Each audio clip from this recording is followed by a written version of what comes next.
Today, you will hear the story from some of the most eloquent speakers in our nation, not me.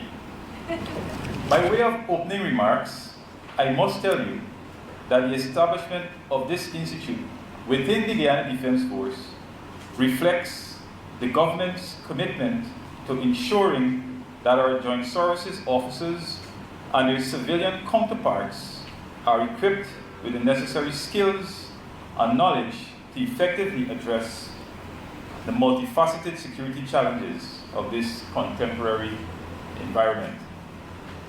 Further, in a rapidly evolving environment marked by both traditional and emerging threats, including territorial claims, illegal migration, and transnational organized crime, the need for a well-trained cadre of security professionals has never been more urgent. We are fashioning an inclusive democracy dedicated upon respect for our Constitution and the rule of law, and the will of the people, one in which our sovereignty and territorial integrity are sacrosanct. So the launch of the National Defense Institute is part of a larger effort aimed at protecting Guyana's national interests and safeguarding the region against every threat, particularly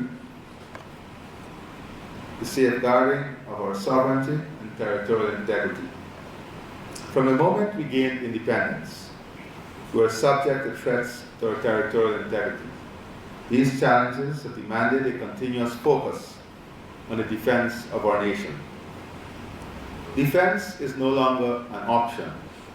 It is an essential requirement for all those who will play a role in shaping our national defense and security architecture.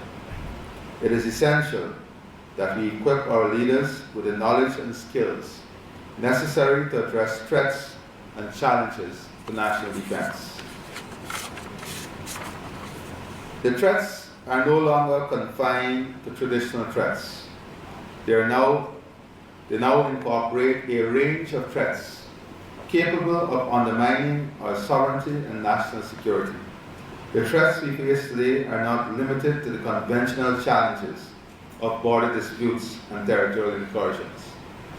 And as I sit with you today, you would know that the region is faced with a major threats of gangs,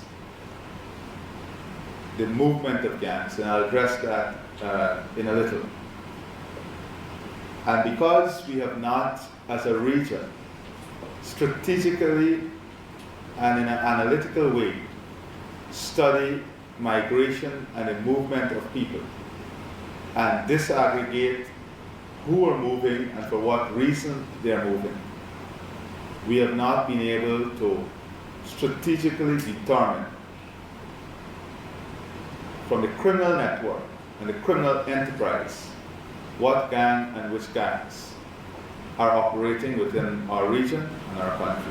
Cybercrime is another growing threat, capable of wreaking havoc within our communications and undermining our economic stability. We must ensure that such threats are understood, and we must build the capability to respond to cybersecurity threats, including the spread of misinformation using social media platforms. The illegal smuggling of drugs poses a deadly risk to national security. We have every intention, working with our partners, to destabilize and break the back of all criminal networks, especially in drug trafficking, operating within our territorial space and in our airspace. We have already asked, and we are ready to work with our partners once we are given the assets and once we can secure the assets to deal with all the overflights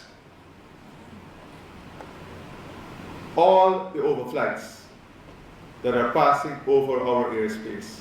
We are ready to work with you in dismantling the global empire that drug trade has created. But we need that support. We have to work together. You have a partner in us. You have a partner in us. And part of that partnership is for all of us not only the US and Guyana, the world has become more integrated, and because of this, we are less insulated than before. Threats to regional and global security are having greater effects on aspects of national life. Therefore, our attempts at strengthening national defense has to be broadened to take account of development in the international community, including geopolitical considerations. We must also consider the role of regionalism in our defense planning. As a small nation, Guyana cannot afford to act in isolation. We must work closely with our regional partners to build a collective security framework that can respond to the diverse threats we face. And that is why this institute is important, because an institute brings together the leaders in the security and defense ecosystem. Technology is another area that cannot be overlooked. The rapid pace of technological advancement has transformed the nature of warfare and security. The use of drones in combat technologies introduce new challenges and opportunities in the field of defense. We must ensure that our military planners and leaders have a greater understanding as to the leveraging of technology to enhance national security. And here in Guyana, we are investing heavily in technology.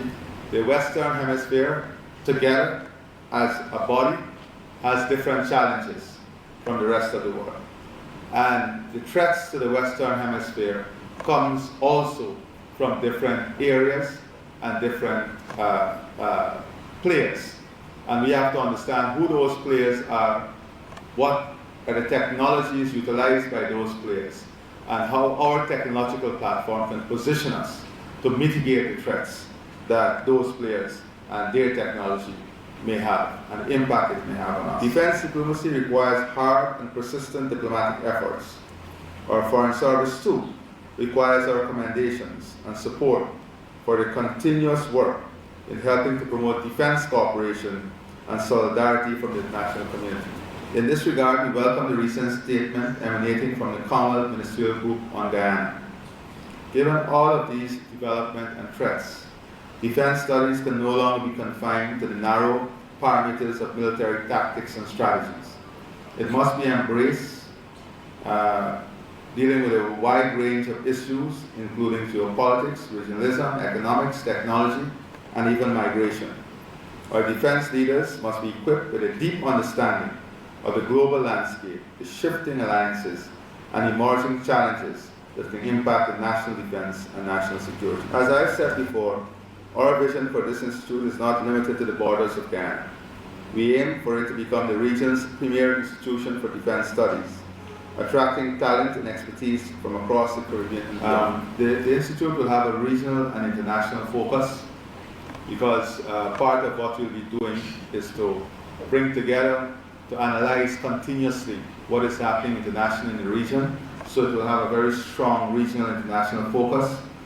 The institute will have continuous analysis, so we will be doing analysis of different threats. Because of the nature of the institute and our partners, the experience they have, they'll be doing tactical analysis on immediate threats, risk profiling, and this is something the institute will be analyzing, different policies, different programs, different statements from within the region, elections and dictatorship and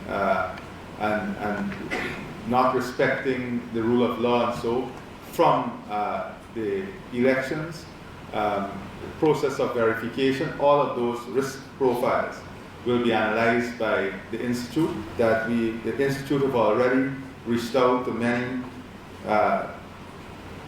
big names to be part of what we are doing.